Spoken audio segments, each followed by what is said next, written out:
Hello नमस्कार दोस्तों, मैं हरेंद्र कुमार आप सभी का इंजीनियर हरेंद्र क्लासेस में स्वागत करता हूं।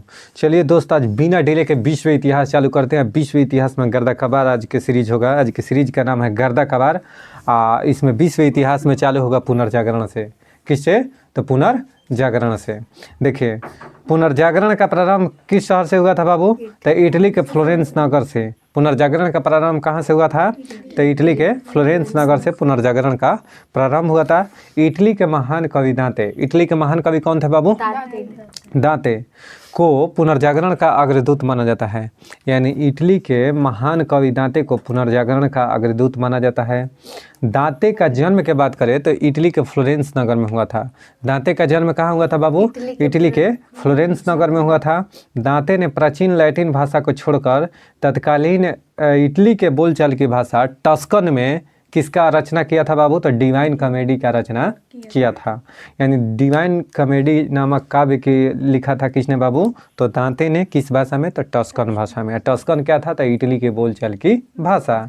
दांते का जन्म इटली के फ्लोरेंस नगर में हुआ था। पुनर्जागरण का अग्रदूत किसे कहा जाता है? दांते को। ठीक है। दांते के बाद पुनर्जागरण की भावना का प्रश्रय देने वाला दूसरा व्यक्ति कौन था? पेट्रोक। दूसरा व्यक्ति कौन था बाबू?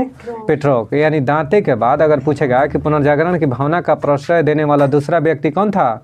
तो पेट्रोक था। पेट्रोक को मानववाद का संस्थापक माना जाता है।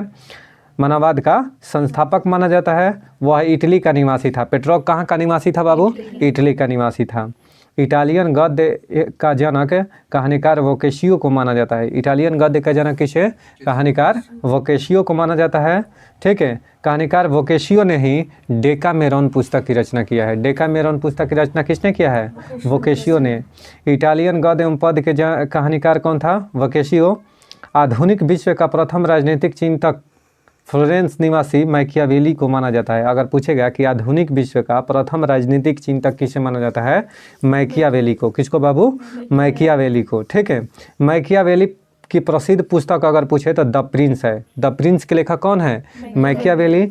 जो द प्रिंस में क्या है बाबू? राज्य का एक नवीन चित्र प्रस्तुत किया गया है। आधुनिक राजनीतिक दर्शन का जनक मैकियावेली को माना जाता है।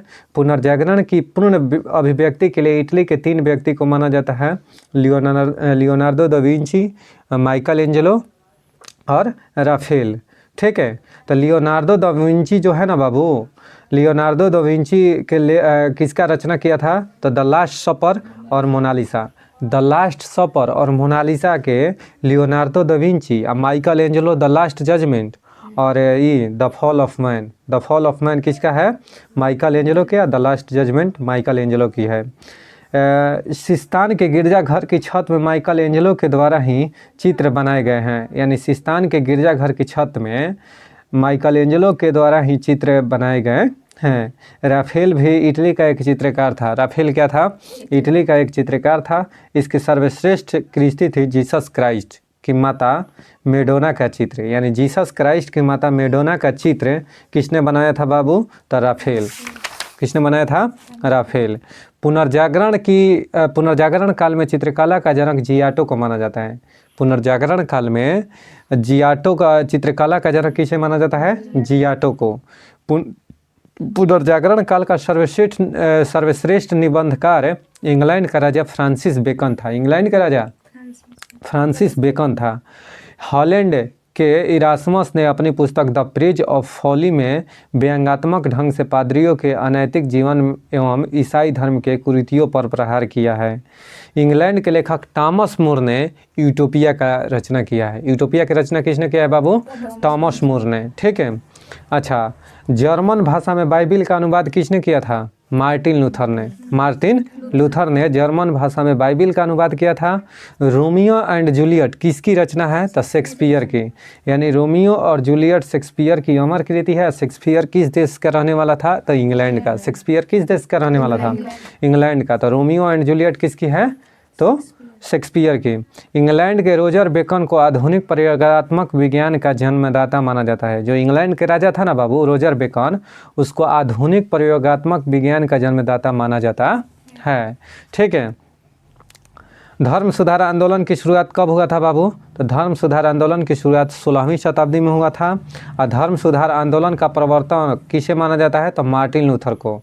धर्म सुधार आंदोलन का प्रवर्तक किसे माना जाता है? मार्टिन लूथर को, जो जर्मनी का रहने वाला था। कहाँ के रहने वाला था बाबू? जर्मनी का रहने वाला था। इसने बाइबिल का अनुवाद जर्मन भाषा में किया, बता दिया पहले ही मैं। धर्म सुधार आंदोलन की शुरुआत किस देश से हुआ था? इंग्लैंड से। किसको माना जाता है? मार्टिन लूथर को धर्म सुधार का प्रवर्तक। अच्छा बाबू, अगर बात करें कि किस शताब्दी में, तो 16वीं शताब्दी में।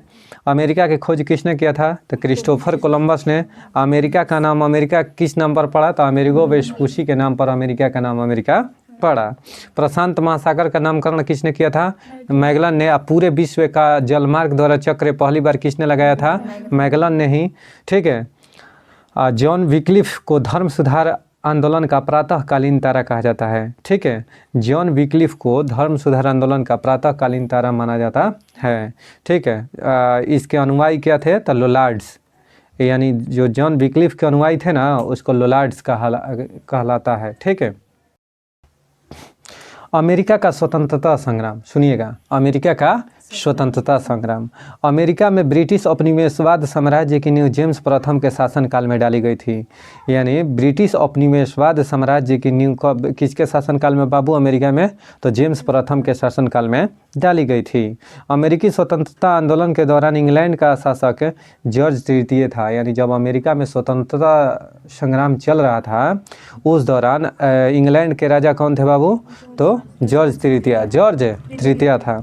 रेड इंडियन कहाँ के निवासी थे? अमेरिका के मूल निवासी थे। अमेरिका को पूर्ण स्वतंत्रता कब मिली थी? तो 4 जुलाई 1776 को। अमेरिका को पूर्ण स्वतंत्रता 4 जुलाई 1776 को मिली थी। अमेरिकी स्वतंत्रता की घोषणा नैसर्गिक यानी नेचुरल राइट्स के सिद्धांत पर आधारित है। किस सिद्धांत पर बाबू? नेचुरल राइट्स पर, यानी नैसर्गिक सिद्धांत पर आधारित है। अमेरिका का स्वतंत्रता युद्ध 1783 ईस्वी में पेरिस की संधि के तहत समाप्त हुआ। देखिए, अमेरिका को पूर्ण स्वतंत्रता 4 जुलाई 1776 को मिल गई थी, लेकिन अमेरिका का स्वतंत्रता युद्ध था ना, अभी भी गृह युद्ध के भांति थोड़ा बहुत चल रहा था, जो कि पूर्ण रूप से 1783 में पेरिस की संधि के तहत समाप्त हुआ। इस संधि के अनुसार ब्रिटेन ने उत्तरी अमेरिका के 13 अंग्रेजी उपनिवेशवादी की स्वतंत्रता स्वीकार कर ली। यानी 13 अभी भी ऐसे अमेरिका के जगह थे जो कि अंग्रेजों के उपनिवेश में था, जो कि 1783 में पूर्णतः क्या हो गया? समाप्त हो गया। जैसे मान लीजिए हम आपको समझा रहे हैं कि भारत 15 अगस्त 1947 को स्वतंत्र हुआ था, लेकिन भारत में अभी भी अंग्रेज जो है फ्रेंच और ये पुदुचेरी और गोवा को अभी भी जब्त रखे थे। तो पुर्तगाली गोवा को 1961 में आज़ाद किए, मुक्त हुआ। तो देखिए कहाँ 1961 है, कहाँ 1947 है। समझ में आ गया ना? उसी तरीक़ा से 4 जुलाई 1776 को अमेरिका स्वतंत्र हो गया था, पूर्ण स्वतंत्र, लेकिन उसके 13 अभी भी जो स्थान थे वो ब्रिटिश के उपनिवेशवाद के रूप में था, जो कि 1783 में क्या हो गया? वो भी पूर्णतः स्वतंत्र हो गया। अच्छा, अमेरिका के स्वतंत्रता संग्राम में लफायते के नेतृत्व में फ्रांसीसी सेना ने इंग्लैंड के विरुद्ध भाग लिया था। ठीक है। सप्तवर्षीय युद्ध हमेशा पेपर में पूछता है कि सप्तवर्षीय युद्ध किसके बीच में हुआ था? तो सप्तवर्षीय युद्ध इंग्लैंड और फ्रांस के बीच हुआ था। किसके बीच बाबू? इंग्लैंड और फ्रांस के बीच में हुआ था। ठीक है। कब से? तो 1756 से 1763 ईस्वी तक सप्तवर्षीय युद्ध चला था। 1756 से 1763 ईस्वी तक। ठीक है। देखिए, एक आता है आपसे पूछता है कि स्टाम्प एक्ट क्या है। ठीक है, तो सुनिएगा। प्रधानमंत्री ग्रेनविल ने उस समय इंग्लैंड के प्रधानमंत्री थे। सप्तवर्षीय युद्ध में इंग्लैंड के काफ़ी आर्थिक क्षति हुई थी। इस क्षतिपूर्ति हेतु तत्कालीन प्रधानमंत्री यानी इंग्लैंड के प्रधानमंत्री ग्रेनविल ने 1765 में स्टाम्प एक्ट पारित किया था। क्या पारित किया था बाबू? स्टाम्प एक्ट पारित हुआ था। ठीक है। स्टाम्प एक्ट पारित किया अपने रेवेन्यू को वसूलने के लिए। अब थोड़ा सा मैं फ्लैशबैक में ले चलता हूँ। फ्लैशबैक में इसलिए ले चलता हूँ कि देखिए 1756 से 1763 में अमेरिका में गृह युद्ध हुआ। गृह युद्ध ये थी, सॉरी, गृह युद्ध कर रहे हैं, शीत युद्ध के भांति, शीत युद्ध नहीं कहते हैं, सप्तवर्षीय युद्ध इंग्लैंड और फ्रांस के बीच हुआ था। ठीक है। तो सप्तवर्षीय युद्ध इंग्लैंड और फ्रांस के बीच 1756 से 1763 ईस्वी के मध्य हुआ था। अब इसमें क्या हुआ था कि इंग्लैंड के कुछ क्षतिपूर्ति हो गया था इस युद्ध में, काफ़ी क्षति हुई थी। तो इस क्षति को पूर्ति करने के लिए स्टाम्प एक्ट ला दिया। कहाँ पर? अमेरिका में लागू कर दिया। कौन? इंग्लैंड के राजा जो था उस समय, ग्रेनविल था प्रधानमंत्री। ग्रेनविल ने क्या कर दिया? स्टाम्प एक्ट लागू कर दिया। कहाँ पर? अमेरिका में। स्टाम्प एक्ट कब लागू किया? तो 1763 में गृह युद्ध समाप्त हुआ। 1765 में देखा कि बड़ी हमको क्षति हो गया बैक में, तो क्या कर दिया कि 1765 में स्टाम्प एक्ट पारित कर दिया। अब 1765 में जब स्टाम्प एक्ट पारित कर दिया तो इसके तहत क्या होने लगा कि जिसके अनुसार सभी अदालती कागजों अखबारों पर 20 सीलिंग का स्टाम्प लगाना अनिवार्य था। यानी वो ऐसा किया कि जितना भी अखबार है या कोई भी स्टाम्प वगैरह है सरकारी कागजात, उस पर 20 सीलिंग वाला स्टाम्प लगाना अनिवार्य था। 1767 ईस्वी में ब्रिटिश संसद ने कागज, शीशा, चाय एवं रोगन जैसे उपभोक्ताओं वस्तुओं पर भी कर लगाया। अच्छा, उपनिवेशवादियों ने इस करों का व्यापक विरोध किया। अब जो व्यापारी थे, जो उपनिवेशवाद करने वाले थे, वो क्या किए? इनका विरोध करने लगा, कहीं कि उनको टैक्स देना पड़ता था। अब सर विरोध किया, जिसका नेता के बात करें तो सैमुअल एडम्स ने दिया था यह नारा कि प्रतिनिधित्व नहीं तो कर नहीं। तो यह कई बार पूछता है कि प्रतिनिधित्व नहीं तो कर नहीं यह किस देश में दिया गया था? तो अमेरिकी की स्वतंत्रता संग्राम के दौरान, अमेरिका स्वतंत्रता संग्राम के दौरान दिया गया था कि प्रतिनिधित्व नहीं तो कर नहीं। किसने दिया था बाबू? तो सैमुअल एडम्स ने। और सैमुअल एडम्स ने ही 1773 के 16 दिसंबर 1773 के कौन घटना? Boston T party. Boston T party घटना के नायक के रूप में किसे जाना जाता है? तो सैमुअल एडम्स को ही जाना जाता है। बहुत बहुत शुक्रिया। आइए, स्वतंत्रता आंदोलन के दौरान उपनिवेशवादियों ने स्वाधीनता के पुत्र एवं स्वाधीनता की पुत्रियां नामक संस्थाएं बनाई। यानी कई बार पूछता है कि स्वाधीनता के पुत्र और स्वाधीनता की पुत्रियां नामक संस्थाएं कहाँ पर बना था बाबू? तो स्वतंत्रता आंदोलन के दौरान अमेरिका में उपनिवेशवादियों के द्वारा स्वाधीनता के पुत्र और स्वाधीनता की पुत्रियां नामक दो संस्था था जो ब्रिटिश सरकार के कार्रवाई का विरोध करती थी। यानी ब्रिटिश सरकार कुछ भी करता था तो यह संस्था क्या करता था? उसका विरोध करता था। 1776 में टॉमस पेन की लघु पत्रिका कॉमन सेंस प्रकाशित हुई। ओहो, कॉमन सेंस के लेखक कौन है? Thomas Paine. कब प्रकाशित हुई? 1776 में। इसमें अत्यंत प्रभावशाली एवं उत्तेजक शैली स्वतंत्रता की आवश्यकता पर बल दिया गया। और टॉमस पेन ने राइट्स ऑफ मैन की रचना किया। राइट्स ऑफ मैन की रचना किसने किया? टॉमस पेन ने। चलिए दोस्तों, 1775 ईस्वी में ब्रिटिश सेना तथा उपनिवेशवासियों के बीच लेक्सिंगटन के प्रथम संघर्ष हुआ था। ठीक, सुनिए, बोस्टन टी पार्टी घटना बताती है ना। इसमें क्या हुआ था कि चाय के कुछ पेटियां थी समुद्र में फेंक दी गई। देखिए, संसार में सर्वप्रथम लिखित संविधान किस देश में लागू हुआ था बाबू? अमेरिका में। प्रजातंत्र की स्थापना, यानी सर्वप्रथम प्रजातंत्र की स्थापना या लोकतंत्र की स्थापना किस देश में हुआ था? अमेरिका में।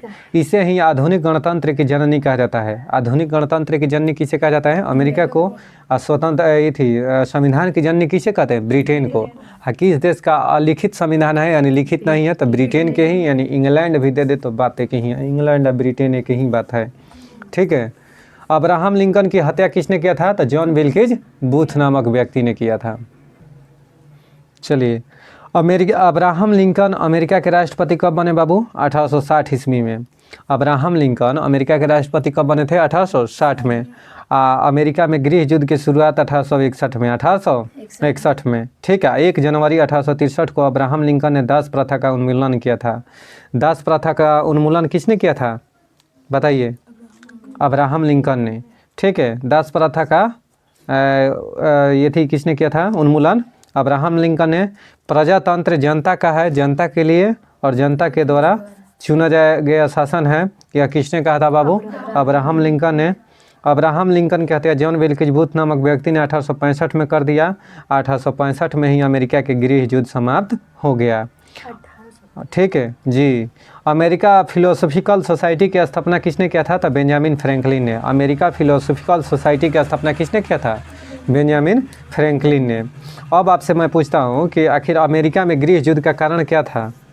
ठीक है, देखिए, अमेरिका में दासों के आयात को 1808 में अवैध घोषित कर दिया गया। 1808 में अवैध घोषित कर दिया गया था। अमेरिका में गृह युद्ध का कारण क्या था? कि दक्षिणी एवं उत्तरी राज्यों के बीच संघर्ष था। सुनिए, अब दक्षिणी राज्य दासता के समर्थक थे, जबकि उत्तरी राज्य दासता के विरोधी थे, यानी चाहते थे कि दास प्रथा बंद हो, ठीक है। उत्तरी राज्य, दक्षिणी राज्य कहता था कि दासता होना चाहिए, यानी दास रखना चाहिए। समझ में आ गया ना। इसी को लेकर 1861 में गृह युद्ध शुरू हुआ। 1860 में अब्राहम लिंकन प्रधानमंत्री बनते हैं। 1861 में गृह युद्ध शुरू होता है। 1865 में अब्राहम लिंकन की मृत्यु होता है और 1865 में अमेरिका में गृह युद्ध की समाप्ति हो गई। कब? 1865 में ना। चलिए दोस्तों, आगे हम लोग बढ़ते हैं। आगे अब हम लोग बढ़ते हैं किस ओर? तो इतिहास की दुनिया में, तो आधुनिक इतिहास में। किस में? आधुनिक इतिहास में। विश्व इतिहास था, आधुनिक इतिहास में, ठीक है। चलिए, भारतीय राष्ट्रीय कांग्रेस की स्थापना की गई थी, किसने बाबू किया था? तो ए.ओ. ह्यूम ने, यानी एलेन ऑक्टेन ह्यूम ने। कब बाबू? तो 28 दिसंबर 1885 को। स्थापना कहाँ हुआ था? तो मुंबई में। ट्रेड यूनियन कांग्रेस की स्थापना कब हुआ था? ट्रेड यूनियन कांग्रेस की स्थापना कब हुआ था? 1920 में। कब? 1920 में, ठीक है। सुनिए, 1920 में इसका कहाँ स्थापना हुआ था? तो मुंबई में। कहाँ पर बाबू? अभी हाल फिलहाल सेट का क्वेश्चन है। भारतीय राष्ट्रीय कांग्रेस के संस्थापक कौन थे? तो असैनिक सेवक। भारतीय राष्ट्रीय कांग्रेस के संस्थापक थे एक असैनिक सेवक। असैनिक माने समझा था? सैनिक ना थे, असैनिक माने सिविल सर्जेंट थे। यानी कहने का मतलब बाबू कि वो IAS थे ना जी। कौन है? A O. Hume, Allan Octavian Hume. कहाँ के रहने वाले थे बाबू? यूरोप के रहने वाले थे, यूरोपीय थे, ठीक है। कौन है? देखिए, सुनिएगा, एलेन ऑक्टेन जो ह्यूम है, भारतीय सिविल सेवा के सेवानिवृत्ति ब्रिटिश अधिकारी थे। ये शिमला में बस गए, इसलिए इनको हर्मिट ऑफ शिमला कहा जाता है। 1884 में इन्होंने भारतीय राष्ट्रीय संघ की स्थापना की। 1885 में कहिए, जो कि आगे चल के 1885 में इसका नाम भारतीय राष्ट्रीय कांग्रेस रखा गया, ठीक है। भारतीय राष्ट्रीय संघ का एक सम्मेलन पुणे में आयोजित किया जाएगा, जिसमें तीनों महाप्रांतों के सभी भागों के शिक्षित प्रतिनिधि शामिल होंगे, ठीक है। ए.ओ. ह्यूम जो थे, यह कहाँ के रहने वाले थे? जल्दी से बताइए। ए.ओ. ह्यूम कहाँ के रहने वाले थे? तो उनका जन्म हुआ था इंग्लैंड में। कहाँ पर बाबू? इंग्लैंड में हुआ था। किसका जन्म? एलेन ऑक्टेन ह्यूम का जन्म इंग्लैंड में हुआ था, ठीक है। भारतीय राष्ट्रीय कांग्रेस के संस्थापक थे असैनिक सेवक। भारतीय राष्ट्रीय कांग्रेस के संस्थापक कौन थे? Allan Octavian Hume. प्रथम अध्यक्ष कहेगा तो कौन थे? WC बनर्जी, ठीक है। भारतीय राष्ट्रीय कांग्रेस की स्थापना तो जान गए आप लोग। भारतीय राष्ट्रीय कांग्रेस के पहले अध्यक्ष कौन थे? तो बिमेश चंद्र बनर्जी, यानी WC बनर्जी। अच्छा सर, बताइए, भारतीय राष्ट्रीय कांग्रेस के प्रथम अधिवेशन कहाँ हुआ था? तो मुंबई में। कहाँ पर हुआ था? मुंबई में। भारतीय राष्ट्रीय कांग्रेस के पहले अध्यक्ष कौन थे? तो WC बनर्जी।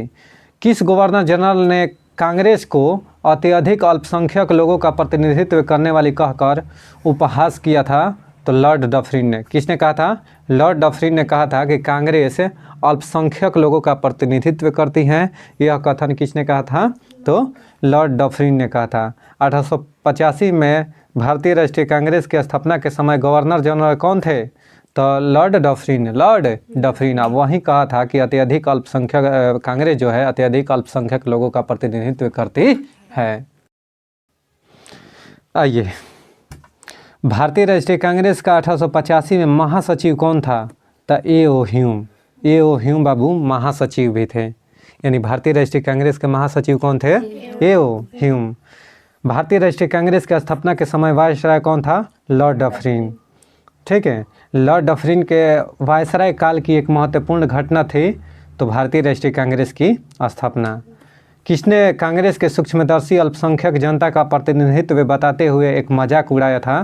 तो लॉर्ड डफरिन ने। किसने बाबू? तो लॉर्ड डफरिन ने। निम्नलिखित में से भारतीय राष्ट्रीय कांग्रेस के अधिवेशन में कौन उपस्थित नहीं था? यानी कौन उपस्थित नहीं था? तो सुरेंद्र नाथ बनर्जी। भारतीय राष्ट्रीय कांग्रेस की स्थापना जब हो रहा था तो वह उपस्थित नहीं थे। भारतीय राष्ट्रीय कांग्रेस के दूसरे अधिवेशन की अध्यक्षता किसने किया था बाबू? तो दादा भाई नौरोजी। 1886 में हुआ था। कहाँ पर? कलकत्ता में। 1886 में कांग्रेस का दूसरा अधिवेशन कलकत्ता में हुआ था। इसकी अध्यक्षता दादा भाई नौरोजी किया था और दादा भाई नौरोजी पारसी धर्म से संबंधित है। किस धर्म से? पारसी धर्म से। भारतीय राष्ट्रीय कांग्रेस के द्वितीय सम्मेलन में कितने मुस्लिम प्रतिनिधि ने भाग लिया था? जब भारतीय राष्ट्रीय कांग्रेस के द्वितीय सम्मेलन हुआ, दूसरा सम्मेलन, तो उसमें कितने मुस्लिम प्रतिनिधि ने भाग लिया था बाबू? तो 33। किसने? कितने? 33। कांग्रेस का द्वितीय सम्मेलन 1886 में दादा भाई नौरोजी की अध्यक्षता में कलकत्ता में संपन्न हुई। कलकत्ता के दूसरे अधिवेशन में कुल 436 प्रतिनिधि भाग लिए थे। 436 प्रतिनिधि भाग लिए थे, जिसमें मुस्लिम प्रतिनिधियों की संख्या 2 थी। प्रथम सम्मेलन में जहां मुस्लिम प्रतिनिधियों की संख्या कितनी थी बाबू? 2। यानी प्रथम सम्मेलन हुआ था ना कांग्रेस के 1885 में, उसमें मुस्लिम प्रतिनिधि की संख्या 2। लेकिन दूसरा जब सम्मेलन हुआ तो उसमें 33 हो गया। कितना? 33 हो गया। ठीक है। कांग्रेस के लिए समर्थन प्राप्त करने के लिए 1889 में एक समिति स्थापित की गई। निम्न में से उस समिति के सभापति कौन थे? तो सर डब्ल्यू वेडरबर्न उस क्या थे? समिति के सभापति थे। फिर से सुनिएगा, कांग्रेस के लिए समर्थन प्राप्त करने के लिए 1889 में एक समिति स्थापित की गई थी। निम्न में से उस समिति का सभापति था कौन? तो सर डब्ल्यू वेडरबर्न थे। भारतीय राष्ट्रीय कांग्रेस के द्वितीय मुस्लिम अध्यक्ष कौन थे? तो रहमतुल्लाह मोहम्मद सयानी। ठीक है। भारतीय राष्ट्रीय कांग्रेस का पहला मुस्लिम अध्यक्ष कौन था? तो बदरुद्दीन तैयब जी। भारतीय राष्ट्रीय कांग्रेस का पहला मुस्लिम अध्यक्ष कौन था? बदरुद्दीन तैयब जी, याद रखिएगा। भारतीय राष्ट्रीय कांग्रेस के सर्वप्रथम मुस्लिम अध्यक्ष होने के कारण, बदरुद्दीन तैयब जी के होने के कारण, गौरव बदरुद्दीन तैयब जी भारतीय राष्ट्रीय कांग्रेस के 1887 को मद्रास में संपन्न हुए तीसरे अधिवेशन की अध्यक्षता किए थे। देखिए, प्रथम मुस्लिम अध्यक्ष बदरुद्दीन तैयब जी तीसरे अधिवेशन के अध्यक्ष थे, यानी 1887 में जो हुआ था। कहाँ पर? तो मद्रास में। कहाँ पर बाबू? मद्रास में सर्वप्रथम 1688 में नगर निगम का स्थापना हुआ था। कहाँ पर? मद्रास में। कोई दिक्कत? भारतीय राष्ट्रीय कांग्रेस की प्रथम महिला अध्यक्ष कौन थी? सरोजनी नायडू भारतीय महिला अध्यक्ष। सही है कि गलत है? प्रथम भारतीय महिला अध्यक्ष कौन थी? सरोजनी नायडू। अब प्रथम महिला अध्यक्ष कहेगा तो एनी बेसेंट थी। अब भारतीय राष्ट्रीय कांग्रेस के प्रथम मुस्लिम अध्यक्ष कौन थे? बदरुद्दीन तैयब जी। तो बिल्कुल सही है। भारतीय राष्ट्रीय कांग्रेस का प्रथम निर्वाचित यूरोपीय अध्यक्ष कौन थे? तो जॉर्ज यूल। भारतीय राष्ट्रीय कांग्रेस के प्रथम यूरोपीय अध्यक्ष कहेगा तो जॉर्ज यूले थे। इसने भारतीय राष्ट्रीय कांग्रेस के चतुर्थ अधिवेशन 1888 की अध्यक्षता किए थे। 1888 की अध्यक्षता कौन किए थे बाबू? George Yule. ठीक है। निम्नलिखित में से भारतीय राष्ट्रीय कांग्रेस के भारतीय राष्ट्रीय कांग्रेस से कभी संबंध नहीं रहे थे, यानी कभी संबंधित नहीं थे, वह कौन थे? तो सर सैयद अहमद खां। यानी फिरोज शाह मेहता थे संबंधित, हकीम अजमल खां संबंधित थे, खान बहादुर अब्दुल गफ्फार खान थे, लेकिन सर सैयद अहमद खां भारतीय राष्ट्रीय कांग्रेस से कभी संबंध नहीं रहे, यानी संबंधित नहीं रहे। ठीक है। निम्नलिखित में से किसने कभी भी भारतीय राष्ट्रीय कांग्रेस के किसी भी अधिवेशन की अध्यक्षता नहीं किया है?